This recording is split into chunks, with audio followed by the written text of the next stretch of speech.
I'm Meghan, here at the Ashland Public Library in Ashland, Ohio. Welcome back to our read-along of The Lightning Thief by Rick Riordan. Last time we ended at chapter 4, where Percy faced off against the Minotaur, and he had just made it to the farmhouse. So let's find out what happens in chapter 5. I play pinochle with a horse. I had weird dreams full of barnyard animals. Most of them wanted to kill me. The rest wanted food. I must have woken up several times, but what I heard and saw made no sense, so I just passed out again.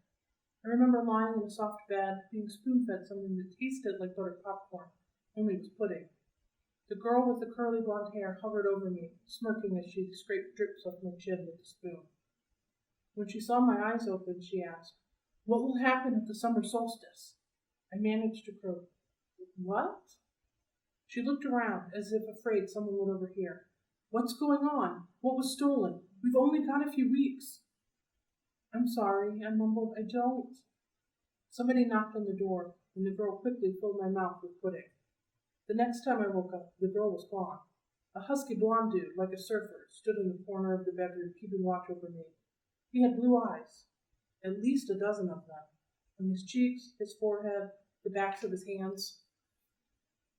When I finally came around for good, there was nothing weird about my surroundings, except they were nicer than I was used to. I was sitting in a deck chair on a huge porch, gazing across a meadow at green hills in the distance. The breeze smelled like strawberries. There was a blanket over my legs, a pillow behind my neck. All that was great, but my mouth felt like a scorpion had been using it for a nest. My tongue was dry and nasty, and every one of my teeth hurt. On the table next to me was a tall drink. It looked like iced apple juice, with a green straw and a paper parasol stuck through a maraschino cherry. My hands were so weak I almost dropped the glass once I got my fingers around it. "Careful," a familiar voice said. Grover was leaning against the porch railing, looking like he hadn't slept in a week. Under one arm he cradled a shoebox. He was wearing blue jeans, Converse high tops, and a bright orange t-shirt that said Camp Half-Blood. Just plain old Grover, not the goat boy. So maybe I'd had a nightmare. Maybe my mom was okay. We were still on vacation. We'd stopped here at this big farmhouse for some reason, and...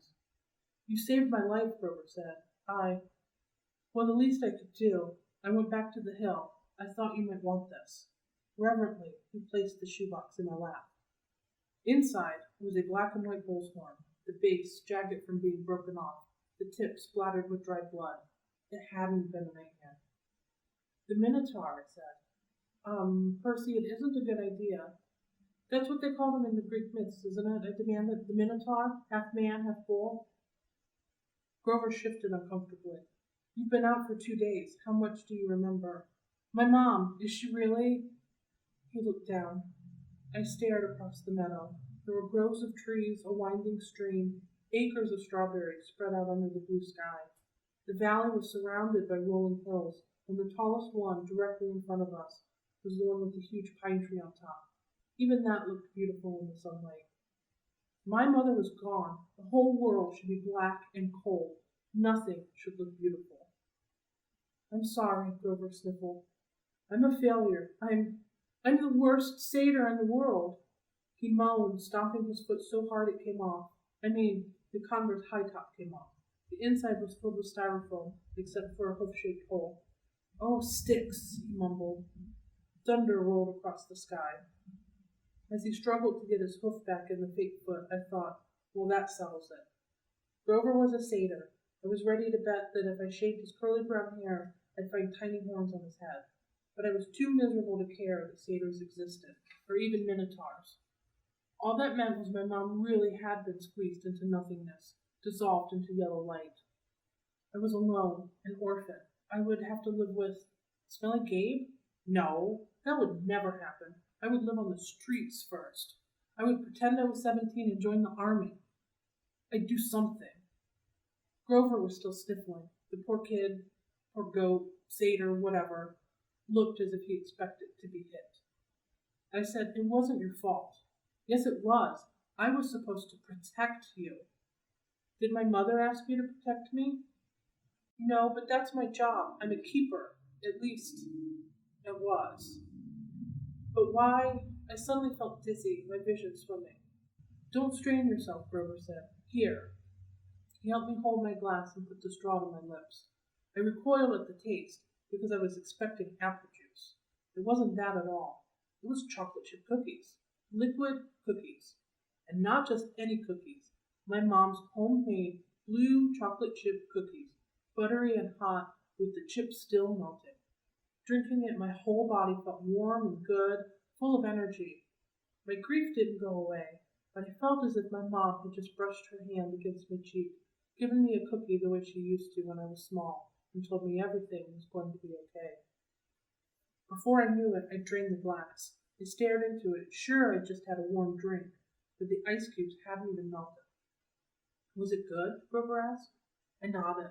What did it taste like? He sounded so wistful. I felt guilty. Sorry, I said. I should have let you taste. His eyes got wide. No, that's not what I meant. I just wondered. Chocolate chip cookies, I said. My mom's, homemade. He sighed. And how do you feel? Like I could throw Nancy Boba Fett 100 yards? That's good, he said. That's good. I don't think you could risk drinking any more of that stuff. What do you mean? He took the empty glass from me gingerly, as if it were dynamite, and set it back on the table. Come on, Chiron and Mr. D are waiting. The porch wrapped all the way around the farmhouse. My legs felt wobbly trying to walk that far. Grover offered to carry the Minotaur horn, but I held on to it. I paid for that souvenir the hard way. I wasn't going to let it go. As we came around the opposite end of the house, I caught my breath. We must have been on the north shore of Long Island, because on this side of the house, the valley marched all the way up to the water, which glittered about a mile in the distance. Between here and there, I simply couldn't process everything I was seeing. The landscape was dotted with buildings that looked like ancient Greek architecture. An open-air pavilion, an amphitheater, a circular arena, except that they all looked brand new, their white marble columns sparkling in the sun. In a nearby sandpit, a dozen high school-age kids and satyrs played volleyball. Canoes glided across a small lake. Kids in bright orange t-shirts like Grover's were chasing each other around a cluster of cabins nestled in the woods. Some shot targets at an archery range. Others rode horses down a wooden trail. And, unless I was hallucinating, some of their horses had wings. Down at the end of the porch, two men sat across from each other at a card table. The blonde-haired girl who'd spoon-fed me popcorn-flavored pudding was leaning on the porch rail next to them. The man facing me was small but porky. He had a red nose, big watery eyes, and curly hair so black it was almost purple. He looked like those paintings of baby angels. What do you call them? Hubbubs? No, cherubs. That's it. He looked like a cherub who turned middle-aged in a trailer park. He wore a tiger pattern Hawaiian shirt, and he would have fit right in at one of Dave's poker parties. Except I got the feeling this guy could have outgambled even my stepfather. That's Mr. D, Grover murmured to me. He's the camp director. Be polite. The girl, that's Annabeth Chase. She's just a camper, but she's been here longer than just about anybody. And you already know Chiron. He pointed at the guy whose back was to me. First, I realized he was sitting in a wheelchair. Then I recognized the tweed jacket, the thinning brown hair, the scraggly beard. Mr. Brunner, I cried. The Latin teacher turned and smiled at me. His eyes had that mischievous glint they sometimes got in class when he pulled a pop quiz and made all the multiple choice answers B. Ah, good, Percy, he said. Now we have 4 for Pinochle. He offered me a chair to the right of Mr. D, who looked at me with bloodshot eyes and heaved a great sigh. Oh, I suppose I must say it. Welcome to Camp Half-Blood. There. Now don't expect me to be glad to see you. Thanks? I scooted a little farther away from him because if there was one thing I had learned from living with Gabe, it was how to tell when an adult had been hitting the happy juice. If Mr. D was a stranger to alcohol, I was a satyr. Annabeth? Mr. Brunner called to the blonde girl. She came forward and Mr. Brunner introduced us. This young lady nursed you back to health, Percy. Annabeth, my dear, why don't you go check on Percy's bunk? We'll be putting him in cabin 11 for now. Annabeth said, Sure, Chiron. She was probably my age, maybe a couple of inches taller, and a whole lot more athletic looking. With her deep tan and her curly blonde hair, she was almost exactly what I thought a stereotypical California girl would look like, except her eyes ruined the image. They were startling gray, like storm clouds. Pretty, but intimidating too, as if she were analyzing the best way to take me down in a fight. She glanced at the minotaur horn in my hands, then back at me.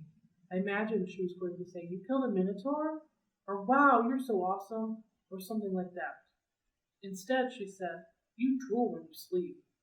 Then she sprinted off down the lawn, her blonde hair flying behind her. "So," I said, anxious to change the subject, "you, work here, Mr. Brunner?" "Not Mr. Brunner," the ex-Mr. Brunner said. "I'm afraid that was a pseudonym. You may call me Chiron." "Okay." Totally confused, I looked at the director. "And Mr. D, does that stand for something?" Mr. D stopped shuffling the cards. He looked at me like I just belched loudly. "Young man, names are powerful things. You don't just go around using them for no reason." "Oh, right. Sorry." "I must say, Percy," Chiron Brunner broke in, "I'm glad to see you alive.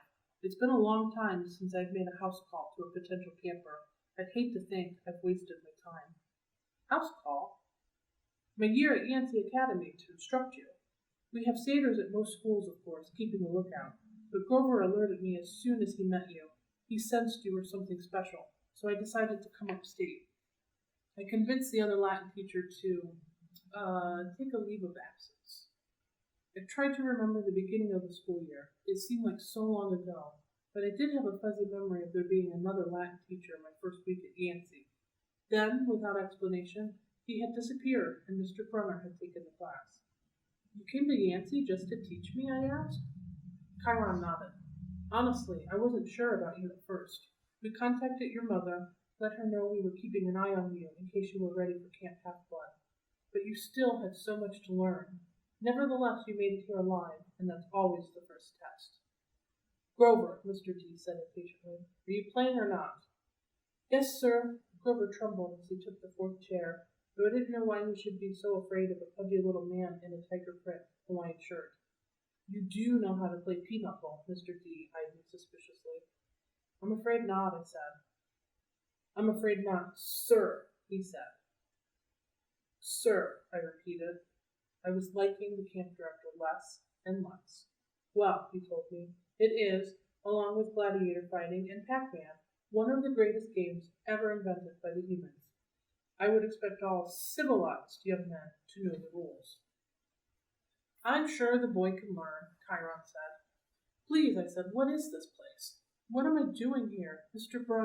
Chiron, why would you go to Yancey Academy just to teach me?" Mr. D snorted.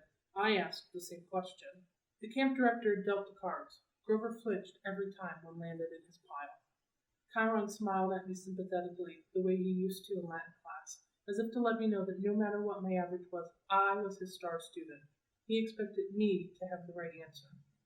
"Percy," he said, "did your mother tell you nothing?" "She said," I remembered her sad eyes, looking out over the sea. "She told me she was afraid to send me here, even though my father had wanted her to. She said that once I was here, I probably couldn't leave. She wanted to keep me close to her." "Typical," Mr. D said. "That's how they usually get killed. Young man, are you bidding or not?" "What?" I asked. He explained impatiently how you bid in pinochle, and so I did. "I'm afraid there's too much to tell," Chiron said. "I'm afraid our usual orientation film won't be sufficient." "Orientation film?" I asked. "No," Chiron decided. "Well, Percy, you know your friend Grover is a satyr. You know," he pointed to the horn in the shoebox, "that you have killed the minotaur. No small feat either, lad. What you may not know is that great powers are at work in your life. Gods, the forces you call the Greek gods, are very much alive." I stared at the others around the table. I waited for somebody to yell, "Not," but all I got was Mr. D yelling, "Oh, a royal marriage! Trick! Trick!" He cackled as he tallied up his points. "Mr. D," Grover asked timidly, "if you're not going to eat it, could I have your Diet Coke can?" "Huh? Oh, all right." Grover bit a huge shard out of the empty aluminum can and chewed it mournfully. "Wait," I told Chiron, "you're telling me there's such a thing as God?" "Well now," Chiron said, "God, capital G God, that's a different matter altogether. We shan't deal with the metaphysical." "Metaphysical? But you were just talking about God's plural. as in great beings that control the forces of nature and human endeavors, the immortal gods of Olympus. That's a smaller matter. Smaller? Yes, quite. The gods we discussed in Latin class. Zeus, I said. Hera, Apollo, you mean them? And there it was again, distant thunder on a cloudless day. Young man, Mr. D said, I would really be less casual about throwing those names around if I were you. But they're stories, I said. They're myths to explain lightning and the seasons and stuff. They're what people believed before there was science. Science, Mr. D scoffed. And tell me, Percy Jackson. I flinched when he said my real name, which I never told anybody. What will people think of your science 2,000 years from now? Mr. D continued. They will call it primitive mumbo-jumbo, that's what. Oh, I love mortals. They have absolutely no sense of perspective. They think they've come so far. And have they, Chiron? Look at this boy and tell me. I wasn't liking Mr. D very much, but there was something about the way he called me mortal, as if he wasn't. It was enough to put a lump in my throat to suggest why Grover was dutifully minding his cards, chewing his soda can, and keeping his mouth shut. Percy, Chiron said, you may choose to believe or not, but the fact is that immortal means immortal. Can you imagine that for a moment, never dying, never fading, existing just as you are, for all time? I was about to answer off the top of my head that it sounded like a pretty good deal, but the tone of Chiron's voice made me hesitate. You mean whether people believed in you or not? I said. Exactly, Chiron agreed. If you were a god, how would you like being called a myth, an old story to explain lightning? What if I told you, Percy Jackson, that someday people would call you a myth, just created to explain how little boys can get over losing their mothers? My heart pounded. He was trying to make me angry for some reason, but I wasn't going to let him, I said. I wouldn't like it, but I don't believe in gods. Oh, you'd better, Mr. D murmured, before one of them incinerates you. Grover said, Please, sir. He just lost his mother. He's in shock. A lucky thing, too, Mr. D grumbled, playing a card. Bad enough I'm confined to this miserable job, working with boys who don't even believe. He waved his hand, and a goblet appeared on the table, as if the sunlight had bent momentarily and woven the air into a glass. The goblet filled itself with red wine. My jaw dropped, but Chiron hardly looked up. Mr. D, he warned, your restrictions. Mr. D looked at the wine glass in feigned surprise. Dear me, he looked at the sky and yelled, Old habits, sorry. More thunder. Mr. D waved his hand again, and the wine glass changed into a fresh can of Diet Coke. He sighed unhappily, popped the top of the soda, and went back to his card game. Chiron winked at me. Mr. D offended his father a while back. Took a fancy to a wood nymph who had been declared off limits. A wood nymph, I repeated, still staring at the Diet Coke can like it was from outer space. Yes, Mr. D confessed. Father loves to punish me. The first time, prohibition. Ghastly. Absolutely horrid 10 years. The second time, well, she was really pretty and I couldn't stay away. The second time, he sent me here, Half-Blood Hill, summer camp for brats like you. Be a better influence, he told me. Work with youths rather than tearing them down. Ha! Absolutely unfair. Mr. D sounded about 6 years old, like a pouting little kid. And, I stammered, your father is... D immortalis, Chiron, Mr. D said. I thought you taught this boy the basics. My father is Zeus, of course. I ran through D names from Greek mythology. Wine, the skin of a tiger, the satyrs that all seemed to work here. The way Grover cringed, as if Mr. D were his master. You're Dionysus, I said, the god of wine. Mr. D rolled his eyes. What do they say these days, Grover? Do the children say, well, duh? Yes, Mr. D. Then, well, duh, Percy Jackson.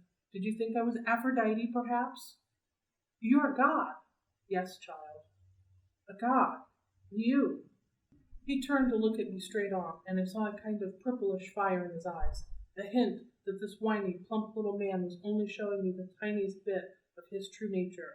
I saw visions of grapevines choking unbelievers to death, drunken warriors insane with battle lust, sailors screaming as their hands turned to flippers, their faces elongating into dolphin snouts. I knew that if I pushed him, Mr. D would show me worse things. He would plant a disease in my brain that would leave me wearing a straitjacket in a rubber room for the rest of my life. Would you like to test me, child? He said quietly. No, sir. The fire died a little. He turned back to his card game. I believe I win. Not quite, Mr. D, Chiron said. He set down a straight, tallied the points, and said, The game goes to me. I thought Mr. D was going to vaporize Chiron right out of his wheelchair, but he just sighed through his nose as if he were used to being beaten by the Latin teacher. He got up, and Grover rose too. I'm tired, Mr. D said. I believe I'll take a nap before the sing-along tonight. But first, Grover, we need to talk, again, about your less-than-perfect performance on this assignment. Grover's face beaded with sweat. Yes, sir. Mr. D turned to me. Cabin 11, Percy Jackson, and mind your manners. He swept into the farmhouse, Grover following miserably. Will Grover be okay? I asked Chiron. Chiron nodded, though he looked a bit troubled. Old Dionysus isn't really mad. He just hates his job. He's been, grounded, I guess you would say. And he can't stand waiting another century before he's allowed back to Olympus. Mount Olympus, I said. You're telling me there really is a place there? Well now, there's Mount Olympus in Greece, and then there's the home of the gods, the convergence point of their powers, which did indeed used to be on Mount Olympus. It's still called Mount Olympus out of respect to the old ways, but the palace moves, Percy, just as the gods do. You mean the Greek gods are here, like, in America? Well, certainly, the gods move with the heart of the West. The what? Come now, Percy, what you call Western civilization. Do you think it's just an abstract concept? No, it's a living force, a collective consciousness that has burned bright for thousands of years. The gods are a part of it. You might even say they are the source of it, or at least they are tied so tightly to it that they couldn't possibly fade, not unless all of Western civilization were obliterated. The fire started in Greece. Then, as you all know, or I hope you know, since you passed my course, that the heart of the fire moved to Rome, and so did the gods. Oh, different names perhaps. Jupiter for Zeus, Venus for Aphrodite, and so on. But the same forces, the same gods. And then they died?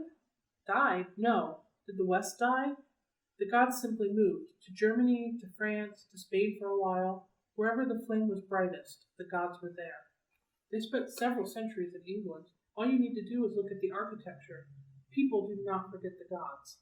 Every place they've ruled for the last 3,000 years, you can see them in paintings and statues on the most important buildings. And yes, Percy, of course, they are now in your United States. Look at your symbol, the eagle of Zeus. Look at the statue of Prometheus in Rockefeller Center, the Greek facades of your government buildings in Washington. I defy you to find any American city where the Olympians are not prominently displayed in multiple places. Like it or not, and believe me, plenty of people weren't very fond of Rome either. America is now the heart of the flame. It is the great power of the West. And so, Olympus is here, and we are here. It was all too much, especially the fact that I seem to be included in Chiron's we, as if I were part of some club. Who are you, Chiron? Who am I? Chiron smiled. He shifted his weight as if he were going to get up out of his wheelchair, but he knew that was impossible. He was paralyzed from the waist down.